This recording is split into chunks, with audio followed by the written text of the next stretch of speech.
오늘 말씀은 누가복음 16장 10절에서 12절까지입니다. 누가복음 16장 10절에서 12절까지입니다.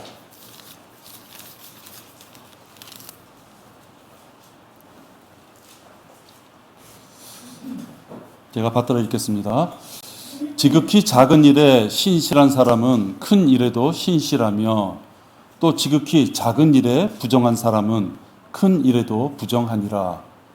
그러므로 너희가 불의한 재물로도 신실하지 못하다면 누가 참된 재물을 너희 신용에 맡기겠느냐. 또 너희가 남의 것에 신실하지 못하다면 누가 너희에게 너희 자신의 몫을 주겠느냐. 오늘 제목은 지극히 작은 일에 신실한 사람. 남들이 보기에는 지나칠 수 있는 그 작은 일에도 신실할 수 있는 사람, 그런 의미로 제목을 정했습니다. 잠시 기도하겠습니다. 우리들을 사랑하시기가 한이 없으신 아버지 하나님, 저희들을 사랑해 주시고 또 저희들에게 많은 것을 주셔서 하나님 앞에 우리가 많은 것을 드릴 수 있도록 모든 여건과 환경들을 조정시켰음을 감사를 드립니다. 오늘 주님께서 주신 것이 많은데 저희들 뭐가 부족한 것인지 살펴보고자 합니다. 연약한 우리들, 혹시 주님의 말씀에서부터 멀리 떨어져 있었다면 다시금 저희들의 위치를 냉정하게 바라보고 하나님 앞으로 발걸음을 옮길 수 있도록 인도하여 주시옵소서. 시작서부터 마지막 시간까지 마귀가 저희들의 마음을 방해하지 못하도록 주님 지켜보아여 주시옵소서. 주 예수 그리스도 이름으로 간절히 기도했습니다. 아멘. 만약에 하나님께서 약속을 지키시지 않는 그런 분이라면 우리에게는 아무런 소망이 없을 것입니다. 하나님께서 우리에게 말씀을 주시고 또 우리가 그 말씀을 신뢰함으로써 소망을 가질 수 있는 것은 인류의 역사상 예언하신 그 말씀대로 모든 것이 이루어져 가고 있고 또 아직까지 그 예언이 이루어져 있지 않다면 향후에도 이루어질 것을 우리가 믿기 때문에 약속이 과거에 행해졌고 행해질 것이라는 하나님의 말씀에 대한 신뢰가 있기 때문에 우리가 미래에 대한 소망을 갖고 살아갈 수 있습니다. 만약에 그것이 없다면 얼마나 불안한 가운데 살겠습니까? 미래에 대한 확신, 우리들의 가지고 있는 미래에 대한 확신은 영생에 대한 소망입니다. 만약에 영생에 대한 소망이 죽기 전까지 없다면 그에게는 얼마나 불안한 삶이 있을까 한번 생각해 보게 됩니다. 카톨릭에서는 그야말로 죽어봐야지 자기가 어디에 있겠구나 라고도 생각을 못해요. 예정론이라든지 또 알미니언주의 같은 그런 경우에도 그래도 죽고 나면 어디 있는지 알겠구나 이렇게 생각을 할 수 있어요. 이미 늦은 때겠죠. 그죠? 그러나 카톨릭은 그렇지 못해요. 그들은 죽고 난 다음에 아예 연옥에 가야만 된다는 것으로 알고 있어요. 일반 성도도만 그런 것이 아니라 신부 자체도 그래요. 그걸 교리로 삼고 있기 때문에. 그래서 자기네들이 죽고 난 다음에 가야 될 곳은 연옥인데 그럼 연옥 다음에 어느 방향으로 갈 것이냐 하는 것은 누구한테 달려있다? 자기를 위하여 돈을 싸들고 성당에 가서 기도해 줄 사람들의 열성에 달려있다 이렇게 보는 거예요. 그러니까 여러분 그분들은 쉽게 생각하면 자식한테 잘할 것 같아요. 내 자식이 나를 위해서 엄마 아버지를 위해서 얼마만큼 성당에 갔다가 열성을 다 했느냐 그거 갖고 자기가 연옥에서부터 벗어날 수 있는 길이 있다고 하면 그 자식한테 잘 해주고 가야 되지 않겠어요? 그죠? 만약에 자식이 없는 사람은 어떻게 할까요? 그나마 이 땅에서는 혈연지간이 그래도 무촌이 뭐 일촌인가요? 그래도 그나마 혈연지간이 제일 가까운데 직계 자속이 없어요. 자식이 없어요. 그러면 어떻게 할까요? 조카를 찾습니까? 이웃집 친한 사람, 이웃 사촌을 찾습니까? 가장 친한 친구를 찾을까요? 그들이 연옥에 가서 그 다음에 어디를 갈까를 확신을 얻으려면 자기 친한 사람한테 죽기까지 열성으로 무엇인가를 잘 베풀고 가야지만 뒤가 구리지 않는 거예요. 그런 자들은 죽음 다음에 자기의 생애가 어디로 향할지를 모르기 때문에 어려움이 있는 것입니다. 우리는 그렇지 않죠. 이미 이 땅에서 우리에게 영생을 주신 하나님의 말씀에 따라서 그 말씀이 반드시 이루어질 거라는 그 신뢰가 있기 때문에 우리는 그들과는 틀리다 하는 것입니다. 사탄이 우리들을 계속 방해하기 때문에 그 사탄의 방해에 연약한 우리들이 미혹을 당해서 수시로 우리는 하나님 앞에 온전하지 못한 모습으로 쓸 때가 많이 있었습니다. 그래서 하나님은 그 계획을 바꾸실 만한 계기가 많이 있었어요. 하나님은 그 계획을 바꾸지 않으셨습니다. 창세기 3장에 약속의 씨라고 우리에게 약속을 해주시고서는 약 4,000년이 흐른 뒤에 약속의 씨가 실제적으로 이 땅에 오셨습니다. 그 4,000년 동안 수많은 일이 있었지만 창세기 3장에서 있었던 그 약속이 신뢰를 갖고 4,000년 뒤에 이 땅에서 실현됐던 것입니다. 그것이 바로 하나님이 우리에게 주신 신뢰인 것입니다. 밥 존슨 시니어라는 분은 사람의 성품 중에서 가장 값진 것은 신뢰다 이렇게 표현했습니다. 신뢰. 이 신뢰는 서로가 신실한 모습을 보일 때 신뢰가 생깁니다. 돈이 있다고 생기는 것도 아니고요. 어쩌다가 한번 선의를 베풀었다고 해서 생기는 것이 아닙니다. 그 사람은 확실히 그래. 그렇게 뭔가 믿음이 갈 때 신뢰가 생기는 거예요. 럭비공처럼 그 사람이 좌로 갈지 우로 갈지 어디로 갈지 전혀 갈피를 못 잡겠다. 그런 분한테는 신뢰가 생길 수 없습니다. 그에게 어떤 일이 있었어도 그가 이겨낼 것이야. 그에게 어떤 일이 있었어도 그분은 이번에 일을 아마 그렇게 처리할 것이야. 이런 믿음이 있었을 때 신뢰가 생기는 거예요. 그 신뢰는 평소에 그가 약속한 것을 그가 행하는 신뢰에 따라서 신실함에 따라서 이루어지는 것입니다. 우리 교회가 과연 어떤 교회로 될까? 우리 교회가 여기 이사 온 지 이제 1년 반이 좀 돼갑니다만 우리 교회가 하나님 보시기에 어떠한 성장을 해갈 것인가? 그저 그렇게 그런 교회로 쪼그라들 것인가?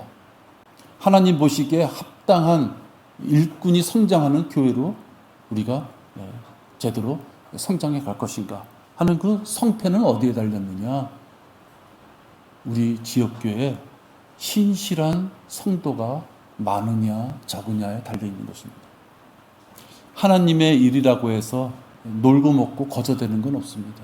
누군가는 땀을 흘려야 되는 것이에요.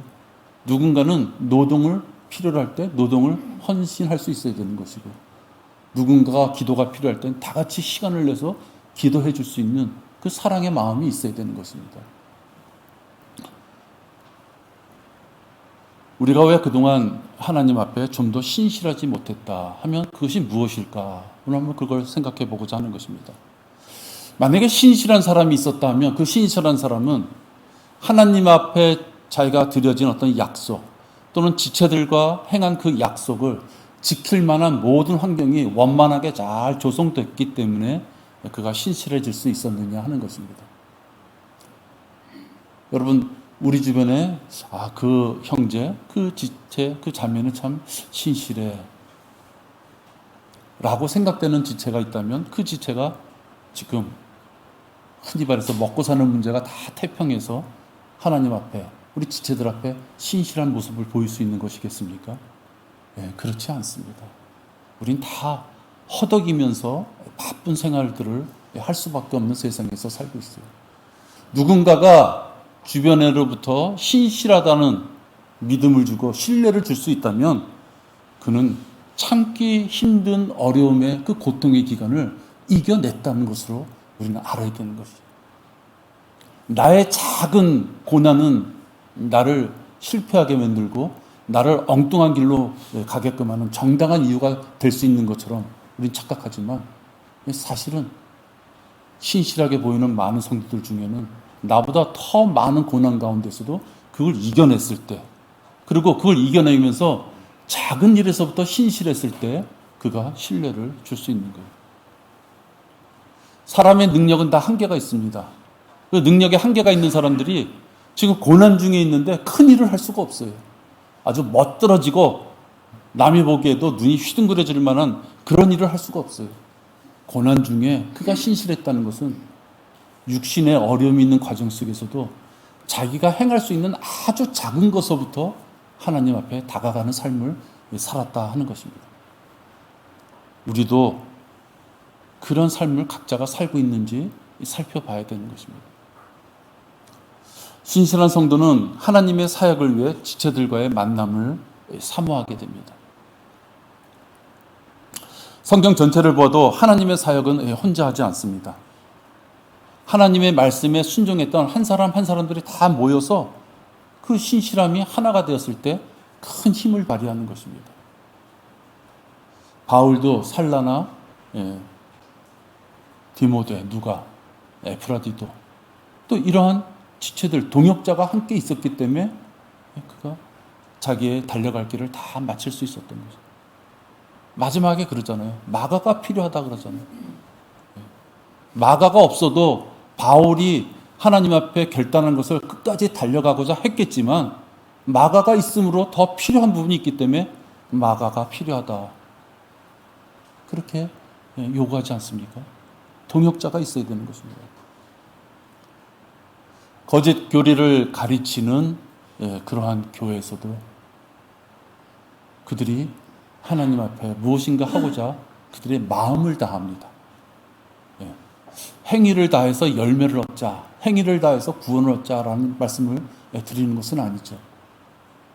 그러나 그들도 엉터리 교리로 생활하는 그들이라도 여러분들 그들은 모이는데 아주 힘을 쓰는 걸 봅니다. 새벽 5시, 5시 반, 금요 철야기도, 수요 기도회든 예배든 또 그들이 공과 공부를 해서 또 평일날 또 만나죠. 그죠? 왜 우리는 올바른 성경에 올바른 교리를 행하고자 하는 어떻게 보면 독특하고 어떻게 보면 하나님 앞에 축복 중에서도 축복을 받고 우리 귓가에 마귀의 교리가 아니라 올바른 교리가 우리의 귀를 통해 우리의 마음속을 울리는 이런 말씀으로 양육되는 교회에 있으면서 왜 모임에 성실하지 못할까? 왜 우리가 거짓 교리로 생활하는 자들보다도 왜 그들보다도 못한 어떤 삶을 살아야만 되느냐 하는 것입니다. 십자가에서 죽으셔서 피를 흘렸어서 그 피값으로 예수 그리스도의 피값으로 우리 각자를 사셨다 이렇게 말씀하셨습니다. 여러분들이 지옥에 안 가는 이유는 하나님이신 예수님께서 이 땅에 오셔서 우리의 죄값을 치르기 위하여 십자가에 못 박혀 죽으셔서 하나님의 약속에 따라 피를 흘려주셨기 때문에 우리가 구원받은 것입니다.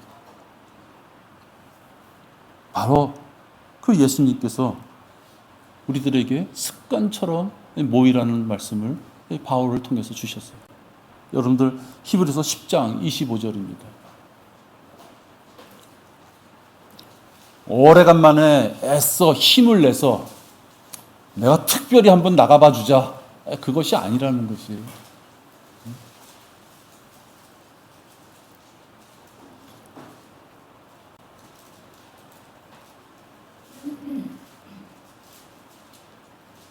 어떤 사람들의 습관처럼 히브리서 10장 25절입니다.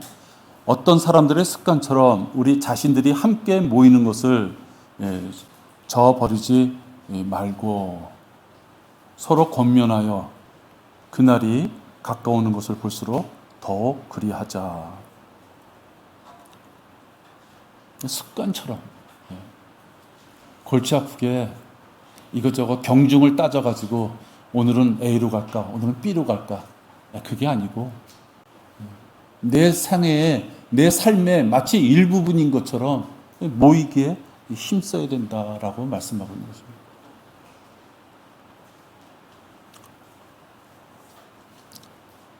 우리 교회도 수요 기도 모임이 있고 성경 공부가 있고 또 구령하는 모임이 있고 그렇습니다. 이렇게 교회에 모임이 있을 때 참여하고 또 경배를 함께 드리고 또 이렇게 모임을 갖다 보면 누가 있습니까? 지체들이 있죠. 그 지체들과 교제하면서 그 작은 삶의 한 부분이지만 그것에 신실하게 해나갈 때 성도로서의 가장 기본적인 것이 지켜지는 것입니다. 하나님을 사랑하며 하나님의 일을 하라 하셨습니다. 그 하나님의 일은 거창하게 있지 않습니다. 강남에 가면 있습니까? 대통령이 있는 용인에 가면 있습니까? 그렇지 않습니다. 하나님의 일은 하나님이 사랑하는 자들이 해야 될 일이고 사모하는 일인데 그것은 아주 작지만 기본적인 일이다 하는 것입니다. 그것이 오늘 히브리서 10장 25절에 있는 것처럼 습관처럼 모이는 그 모임, 그거에 내 몸을 참여하는 것. 이북처럼 어디 움직일 때마다 무슨 통행 증명서를 내는 것도 아니고요. 지체들이 하나님의 말씀에 의해서 모이는 자리에 없다는 것은요, 자기가 그 자리를 오지 않았다는 것입니다. 못 왔다는 표현보다도 오지 않았다는 표현을 해야지 맞는 것이죠. 오고 싶어도 못 온다면 그 자리에 올 수 있도록 하나님께서 환경을 마련해 달라고 기도하셔야 돼요. 그것이 물질적인 것이든 그것이 건강적인 것이든 무엇이든 간에 뭔가 필요에 의해서 여러분이 선택을 해서 다른 곳으로 가셨다면 연약한 내가 다른 조건들에 의해서 이 자리를 회피하지 않도록 하나님, 내가 하나님의 지체들 모인 그 자리에 내 육신의 몸도 함께 하고 싶으니 그 환경을 마련해 주십시오. 기도할 수 있어야 되는 거예요. 하나님께서는 어려운 것을 요구하지 않으십니다. 하나님께서는 또한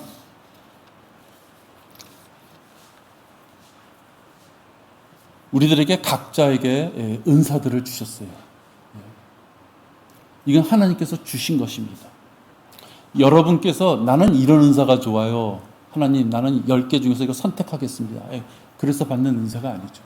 하나님께서는 각자에게 필요한 은사를 이렇게 허락하셨어요. 그래서 은사를 받은 자들은 책임과 권한이 있는 것입니다. 하나님께서 우리를 구원시켜 주신 것은요, 여러분 각자가 너무 예쁘고 너무 마음씨가 곱고 너무 착한 일을 많이 해서 너 정도 되면 지옥에 가면 안 된다 해서 우리를 구원시켜 주신 것이 아니에요. 지옥에 갈 수밖에 없는 아주 더러운 걸레 같은 죄인들을 구원시켜 주셔서 하나님의 자녀로서 하나님을 찬양하고 하나님의 군사로서 일을 할 수 있도록 하나님의 청직으로서 맡은 바 일을 할 수 있는 일꾼으로 우리를 사용해 주시고자 우리에게 구원의 손길을 주신 거예요. 그래서 우리가 구원을 받았다는 것은요, 하나님 앞에 해야 될 도리가 있는 것입니다. 그것을 권한과 책임이다 이럴 수 있어요. 청지기로서 이 땅에 사는 동안에 하나님의 말씀을 익히 아는 우리들이 마땅히 해야 될 일이 있다 하는 것입니다. 그 청지기들에게 요구되는 것은 신실함이에요. 신실함. 고린도전서 4장 1절 2절을 보면요, 우리가 청지기의 본분이 무엇인가 했을 때 가장 많이 언급되는 구절이기도 하죠. 그러므로 사람들이 우리를 그리스도의 일꾼이며 하나님의 신비들을 맡은 청지기로 여기게 하라. 우리가 일꾼이에요. 그렇죠? 신비들을 맡았어요. 하나님의 말씀을 가지고 행할 그 능력과 그 책임을 맡은 우리들이에요. 그러한 청지기에 요청되는 것은 무엇보다도 신실한 사람으로 발견되는 것이라. 여러분 다 그리스도의 심판석에 가실 거 아닙니까? 그죠? 네. 분명히 다 가실 거예요. 네. 그 그리스도의 심판석에 가실 때 여러분이 예수님 앞에 여러분 자신이 행하는 행실에 대해서 설명을 할 때 제일 점수 딸 수 있는 비결이 하나 있어요. 여러분 지금 4장 2절을 보면 생각나는 거 없습니까? 여러분이 살아서 여러분이 구원받은 자로서의 의를 통하여 하나님 앞에 자랑스럽게 무엇을 나타낼 일이 있다면 그것은 바로 자신이 얼마나 신실한 사람을 살아왔느냐 하는 것입니다. 우리가 살다 보면 예수님을 만나면 많은 이야기거리가 있겠죠. 이러한 고난 중에서도 이겨났다.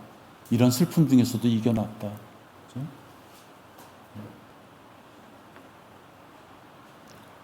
청지기, 우리는 청지기인데 그 청지기에서 분명히 요구되는 것은 신실한 사람이다라는 것이에요. 그래서 여러분, 아무리 이 땅에 살 때 우리가 훌륭하고 큰 일을 많이 했더라도 그것이 하나님 보시기에 부정적한 어떤 일이라면 그건 신실하다고 전혀 그런 칭찬을 받을 수 없어요. 하나님이 불로 태웠을 때 내가 얼마나 많은 돈으로 불우한 사람을 도왔다든지 내가 교회에 얼마만큼 헌신을 했다든지 그런 사회보장제도의 한 일원으로서 내가 많은 사람들의 덕망을 받을 수 있는 많은 사회의 일을 했습니다. 그것은 하나님 앞에 전혀 의미가 없어요. 구원받은 자로서 하나님이 제일 좋아하시는 일, 그 하나님의 일을 우리가 얼마큼 신실하게 했느냐 하는 것이 중요한 것이에요. 그 나머지 것들은 하나님께서 불로 태우시겠다 그랬잖아요. 불로 태우시겠다는 것은 무엇인가 찌꺼기가 있는 건 다 날려버리겠다. 내가 관심 없는 건 다 태워서 없애버리고 진짜 내가 듣고 싶은 이야기만 너희들의 입을 통해서 듣겠다 하시는 거예요. 그럴 때 여러분의 삶 중에서 다 태워버리고 과연 나에게도 남을 것이 있는가? 여러분이 직접 그리스도의 심판석에 가서 예수님을 만났을 때 여러분의 입으로 해야 될 이야기가 있는가를 바로 그것을 지금 제가 생각해 봐야 되는 거죠.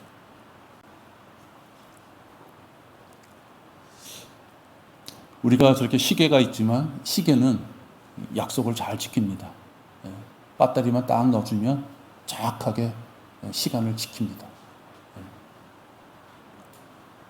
시계가 12시면 12시인 거고 1시면 1시인 거예요. 정확하게 매번 시계를 볼 때마다 우리가 의심하진 않죠.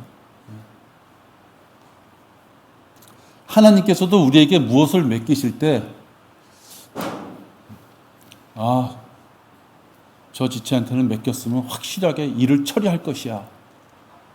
그런 신뢰를 줄 수 있을 때 우리가 그런 신뢰를 하나님께 드릴 수 있을 때 하나님이 일을 주시는 거예요. 하나님이 무슨 능력이 없어서 손이 미쳐 없어서 허덕이면서 너무 바쁘셔서 우리 쓰시는 것이 아니에요. 우리를 통해서 우리에게 하나님 앞에 헌신할 수 있는 기회를 주시는 것이에요.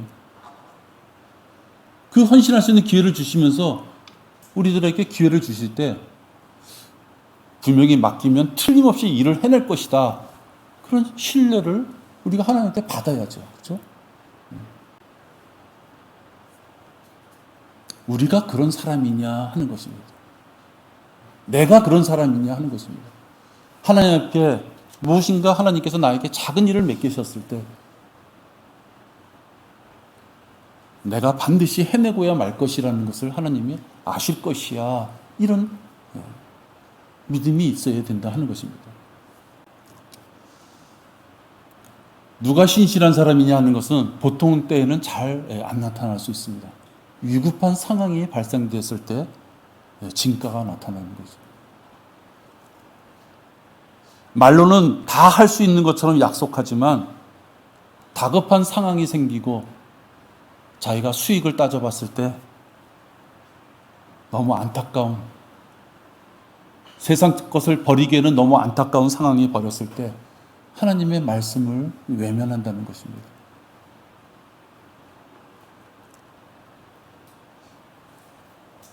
나중에 그때 꼭 지켰어야 되는데 내가 그러지 못했다 라고 변명할지 모르죠. 그러나 기회는 그때그때 지나가는 것입니다. 신실하지 못한 사람이 여럿이 함께하면 그 모임은 오래가지 못합니다. 직원들 사이에 신실하지 못한 사람들은 그 직장에서 살아날 수 없습니다. 신실하진 못해서 평소에 매번 체크를 해야만 됐던 어떤 부하 직원에게는 중요한 명령을 내릴 수 없습니다. 가족 간의 신실한 어떤 헌신, 대화가 없는 가정은 이미 그 가정은 권위와 질서가 깨진 것입니다. 우리는 그 가정의 가장이 영적인 통로가 되어야 된다. 이렇게 우리는 알고 있습니다. 그 가정이 영적인 하나님의 복을 받기 위해서는, 영적인 인도함을 받기 위해서는 그 가장이 영적으로 분명히 서야 되는 것입니다. 이건 제가 드리는 말씀이 아니라 하나님의 말씀이에요. 그 가장이 신실하지 못하면, 그래서 하나님의 말씀의 권위에 의해서 세워지지 못한다면, 세상적으로 돈으로는 그 권위가 섰을지 몰라도 하나님의 말씀이 영적 권위로는 모든 것이 다 깨져나간 것입니다.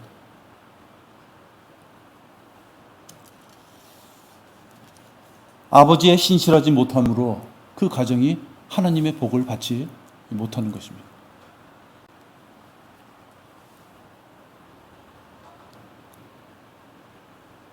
따라서 가정의 남편, 아내, 가정의 남편, 아버지, 아직 하나님의 말씀을 받아들이지 못해서 구원 못 받은 가정들은 기도하였죠. 피 흘리기까지 기도해야 되는 것이.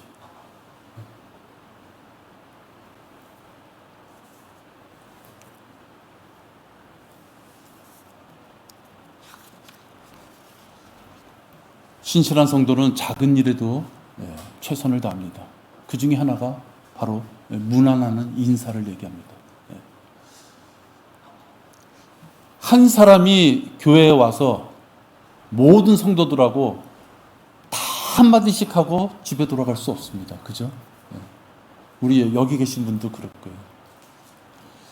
오전 성경 공부하기 전에 와야지 그때 대화 나누고, 또 예배 시작하기 전에 와야지 그때 또 새로 오신 분하고 대화 나누고, 또 점심도 먹고 오후 성경 공부해야지 그때까지 남아있는 분하고 또 대화도 하고, 또 거리 설교하고 구령할 때까지 남아있으면 또 같이 그 시간을 함께 하면서 또 대화도 하고. 지금 내가 말한 그 몇 개의 과정에 다 참여하시는 분은 거의 우리 주일날 출석하시는 분들하고 다 대화를 나누게 돼요. 그 대화라는 것은 인사고 관심이고 사랑인 것입니다.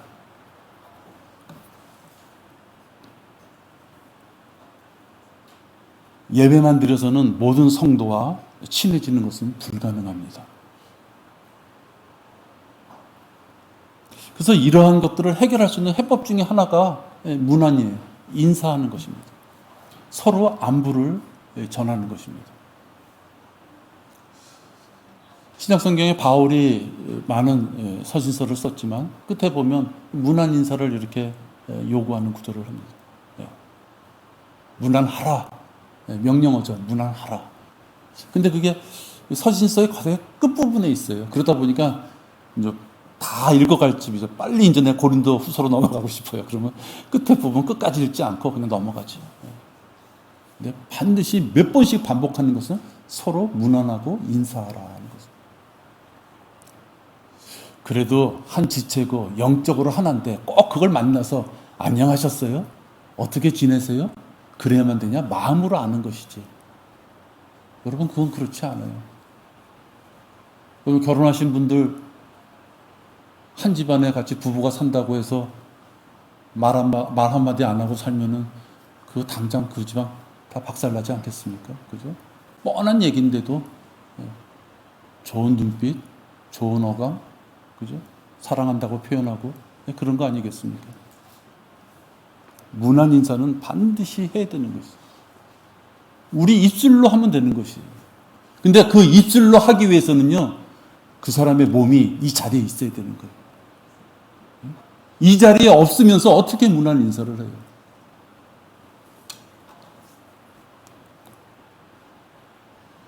문안을 하라는 이 명령은 그리스도인들이 지켜야지 될 하나님의 말씀인 것입니다. 베드로전서 5장 14절에도 보면 너희는 사랑의 입맞춤으로 서로 문안하라 이렇게 말씀하셨습니다. 너희는 사랑의 입맞춤으로.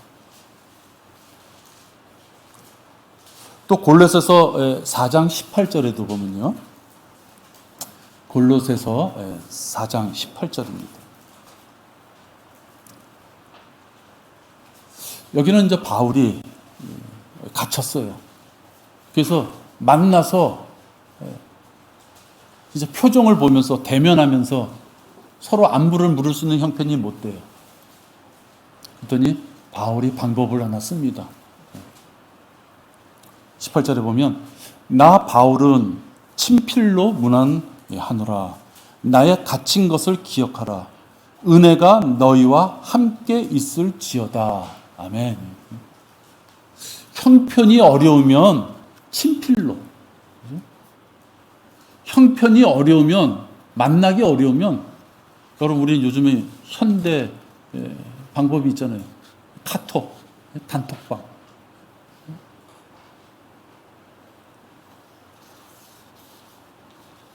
무엇인가 내 마음을 여러 지체들한테, 무엇인가 내 마음을 내가 특정해서 마음이 가는 지체들한테 표현할 수 있어야 되는 거예요.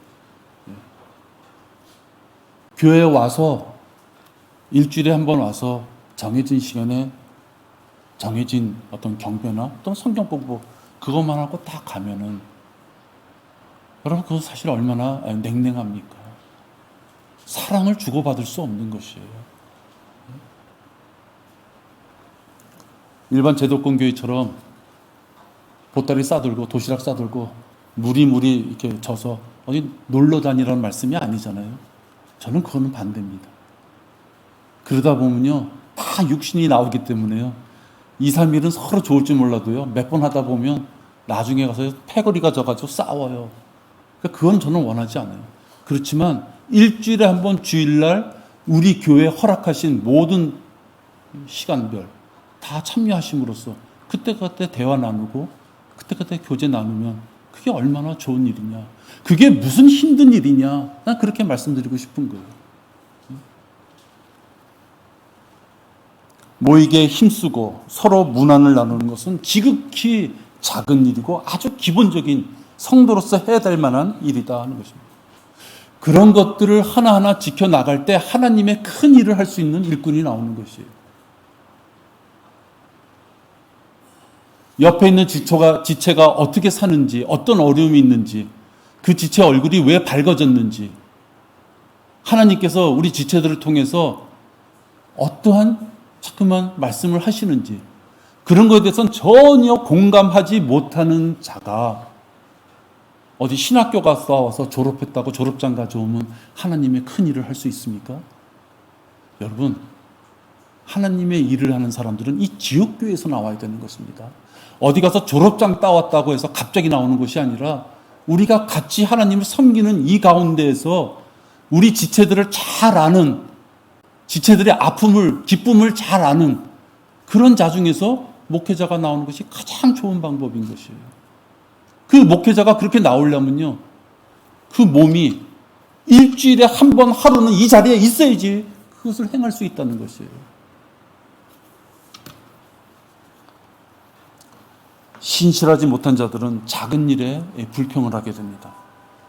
러크만 목사님이 교회가 분열하는 10가지 징후 이래서 말씀하신 게 있어요.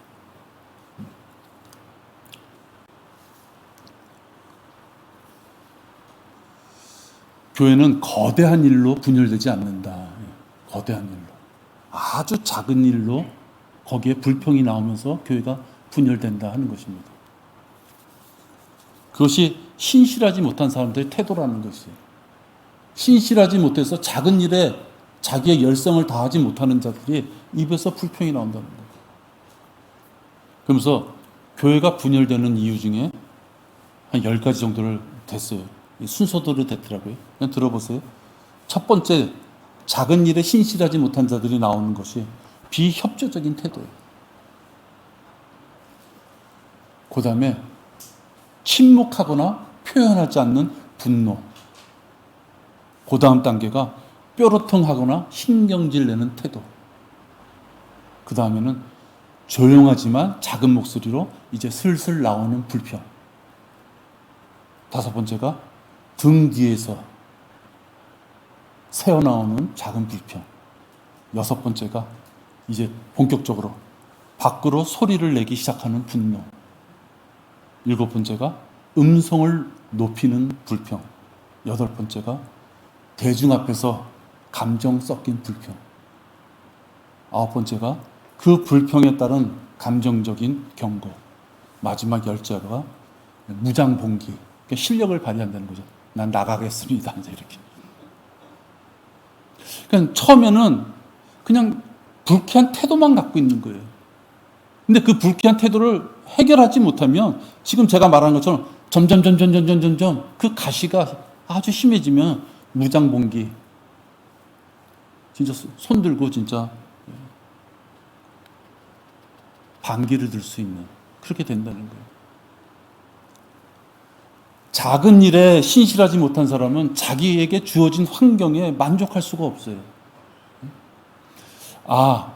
내가 지금 너무 어렵고 힘든 일이니까 그래도 하나님의 일을 하고 싶으니까 아주 작은 것이라도 내 환경에 주어진 조건에서도 내가 하나님의 일을 뭘 할 수 있을까라고 찾아가는 사람은 불평을 가질 수 없다는 것이에요. 항상 기뻐하라는 말씀은 나에게 주어진 환경이 좋을 때나 나쁠 때나 그 모든 것을 가지고서라도 항상 기뻐해야 된다는 것이에요. 돈이 왁 들어오고 진급되고 내 자식이 취직 좋은 데 되고 기뻐하지 않을 일이 뭐가 있어요? 근데 왜 항상 기뻐하라 그럽니까?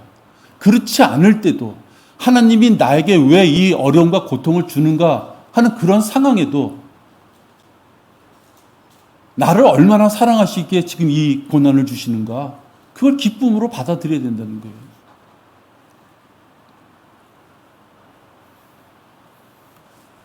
하나님께서 우리 교회에게 사역을 주셨어요. 서울특별시의 이 동부 지역에 하나님의 올바른 교리를 전할 수 있는 주춧돌로 우리 교회를 세워주셨어요. 또 우리를 많은 것이 부족하지만 태평양을 건너서 멀리 있는 교회에서 한 지체로서 우리 교회가 올바로 서기를 바라는 마음에 또 돕는 그런 지체들을 우리에게 주셨어요. 또 우리 중에는 질병을 갖고 있는 지체들이 있어요. 또 우리 중에는 재정적으로 너무 어려워서 하나님 앞에 울며 불며 달려가야만 되는 그런 지체들도 있어요.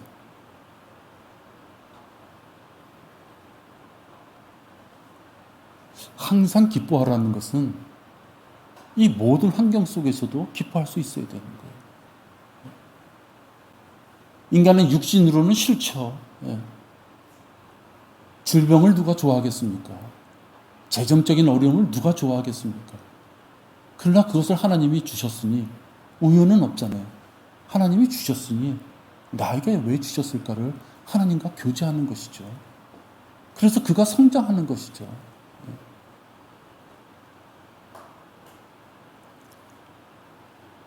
교회에 나와서 찬양하고 순서가 주어지면 마다하지 않고 그 일에 자기의 모든 것을 다 들여서 참여하고 그러기 위해서는 시간이 필요한 것이고 그러기 위해서는 자기의 노력도 필요한 것이고 또 그러기 위해서는 자기에게 그 은사가 없는 것 같은데도 그 일이 왔으면 하나님 앞에 그 은사를 달라고 기도도 하셨을 것이다. 나는 그렇게 생각이 들어요. 그런 하나님이 주신 이 지역교회 작은 교회에서 평범하게 보이는 그 작은 일에도 충실하지 못하다면 어떻게 우리가 하나님 앞에 큰 일을 달라고 할 수 있겠느냐 하는 것입니다. 하나님은 지극히 작은 일에도 신실한 우리가 믿음을 가졌는지 시험해 보십니다. 그 시험의 결과 착한 종과 악한 종을 나누시는 거예요. 하나님께서 우리에게 착한 종과 악한 종을 나누실 때 말이죠. 그 기준이 여러분 어떤 것이라고 생각됩니까?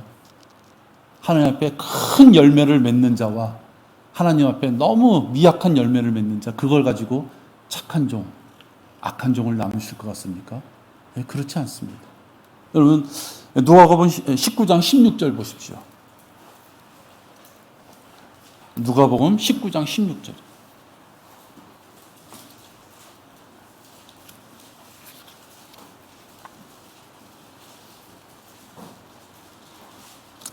하나님께서 악한 종 또는 착한 종을 나누시는 기준은 그가 작은 일, 그것도 어떤 작은 일? 아주 작은 일. 아주 작은 일에 그가 신실했느냐 하는 것이에요. 그때 첫 번째 사람이 와서 말하기를 주여 주께서 주신 한 문화로 10문화를 벌었나이다 라고 하니 그에게 말하기를 잘하였다 착한 종아, 그러면서 이유를 말기해요. 내가 아주 작은 일에 신실하였으니 10성읍을 다스리는 권세를 가지라고 하더라. 5문화보다는 10문화를 그가 벌었기에 칭찬한 것이 아니에요. 똑같이 한 문화를 줬는데 그가 신실했기 때문에 10문화를 맺었지만 5문화보다 더 많이 맺었다고 칭찬한 것이 아니라는 얘기예요. 결과를 본 것이 아니라 똑같이 한 문화를 줬어요. 똑같이 하나를 줬음에도 신실한 자와 신실하지 못한 자, 여기서는 아주 작은 일에, 오늘 여러분들 본문은 지극히 작은 일에, 그럼 우리 깨달음이 와야 되잖아요. 오늘 본문은 지극히 작은 일에, 지금 여기서는 누가복음 19장 17절, 여기서는 아주 작은 일에, 저는 이 아주 작은 일에가 한 예를 든 게, 오늘 예를 든 게 이 모임을 얘기한 거예요. 여러분이 두 발로만 걸을 수 있다면 찾아올 수 있는 우리 교회, 여기 문만 열면은 성경 공부가 있고 구령의 모임이 있고 경배가 있고 사랑스러운 성도들의 교제가 있는 이 장소에 여러분이 몸을 담을 수 있는 것, 그 모임에 참가할 수 있는 것, 저는 그걸 작은 일이고 기본적인 일이다 이렇게 말씀드리는 거예요.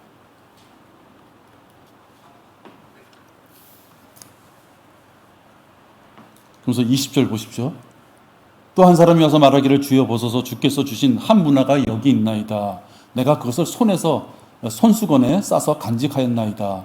당신은 엄격한 분이시기에 내가 당신을 두려워하였으니 당신은 두지 않았던 것에서 취하시고 또 심지 않았던 것에서 거두시는 분이시니이다 라고 하니, 주인이 그에게 말하기를 악한 종아, 내 입에서 나오는 말로 내가 너를 심판하리라. 너는 내가 두지 않았던 것에서 취하고 심지도 않았던 것에서 거두는 그러한 엄격한 사람인 줄 알았도다. 일하지 않은 사람이 투덜대는 거예요. 일하지 않은 사람이 주변 환경을 탓하는 거예요. 일하지 않은 사람이 주변 환경을 곡해하면서 탓하는 거예요. 일하고 싶은 열정이 있으면, 진짜 잘못된 것이 있으면 일하면서 도전하면서 서로 교제하면서 이건 조금 하나님의 말씀에 비하면 좀 어긋나는 것 같은데 좀 이런 방법은 어떨까요? 그러다 보면 그 작은 가시가 없어져요.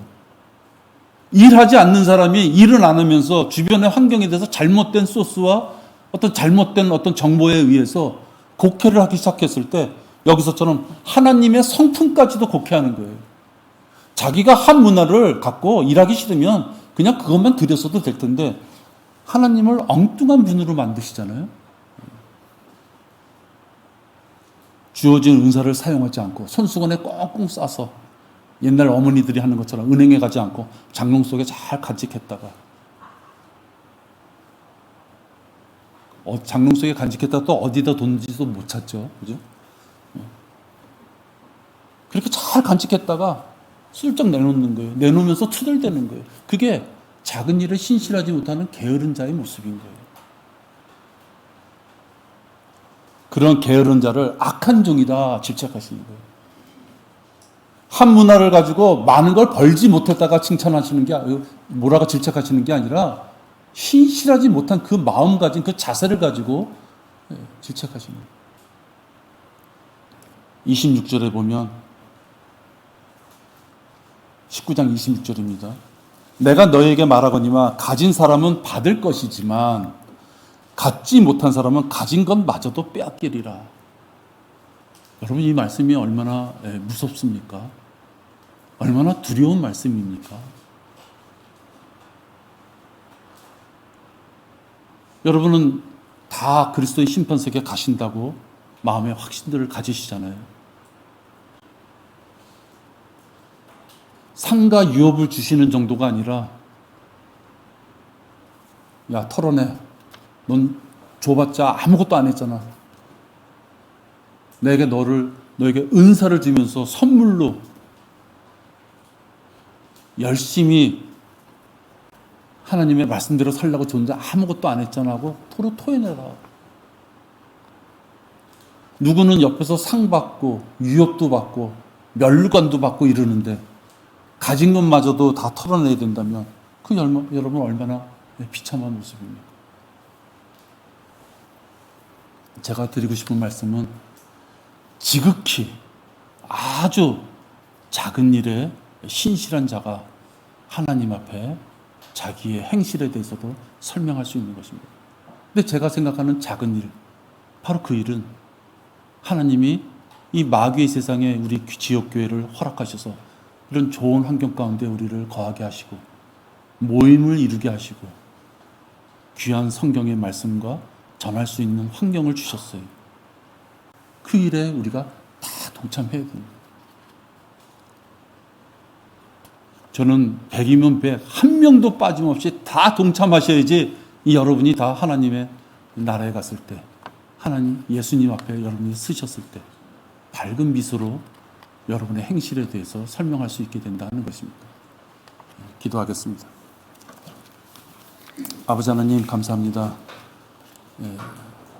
하나님께서는 우리에게 거창하고 큰 것을 요구하는 것이 아니라 오늘 말씀을 우리가 상고해 보니 지극히 아주 작은 일에 신실한 자가 하나님 앞에 올바르게 설 수 있음을 우리가 알게 되었습니다. 저희들이 할 수 있는 것이라고 하는 것은 가정도 잘 지켜야 되고 직장생활도 잘 지켜야 되겠지만 우리들에게 허락하신 일주일간 7일간 중에 단 하루를 주님 앞에 이렇게 저희들 시간을 내놓고자 하는 일이 아닌가 생각이 됩니다. 우리 모든 성도들 모임에 마음을 다할 수 있도록 인도해 주시옵시고, 그러기 위해서는 세상 것보다 하나님께서 허락하신 이 일들을 더욱더 값지게 여길 수 있는 믿음의 성장이 있도록 인도하여 주시옵소서. 주 예수 그리스도 이름으로 기도했습니다. 아멘.